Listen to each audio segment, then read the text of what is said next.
Bisan kon naka-General Community Quarantine o GCQ na ta, karong panahon na, awhag sa mga otoridad sa Mandawi ngadto sa mga motorista nga motuman lang gyud sa mga lagda sa trapiko. Number coding gipatuman gihapon samtang clamping morisyom na usab. Anang report ni Nico Sereno. Sa Dan H. Cortez, Barangay Subang Dako na abtanamo ang mga personnel sa Traffic Enforcement Agency of Mandawi Contim. Nag-checkpoint sila kung diin gipara o gitanaw ang plate number sa mga sakyanan, labi na sa mga motorsiklo. Matod nila, daghan kuno ang nikumpiyansa ug wa na mutuman sa number coding.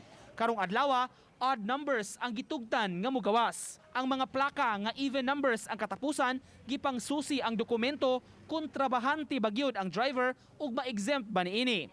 Ang wala makahatag og katinawan sa lakaw, giisyuhan og citation. Depende ra sa ilang papel way pakita. Ug na sila certification ID, pag matuod padung la trabahoan, okay ra mo. Mga trabaho. Mga minana ra mga trabaho. Pero kanang ubang wag Pero kanang nagsuroy-suroy lang ako. Natural mo yun ang isiwan.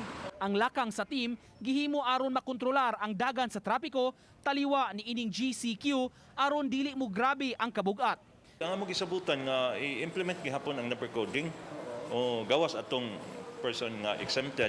So exempted ang pasahero, so exempted sa sakyanan. Pero gakuan gihapon ang instructions sa mayor nga i-implement. Gawas ni ini gipahibaw sa team sugod karong adlaw, mo-resume na sila sa paggukod sa mga sakyanang illegal nga nakapark. Ibalik na sab ang clamping, towing ug impounding sa mga sakyanan nga makalapas sa lagda sa trapiko. Awhag nila sa mga motorista, mutuman lang gyud sa mga balaod. Uban ni June Solon, Nico Sereno, Balitong Bisdak.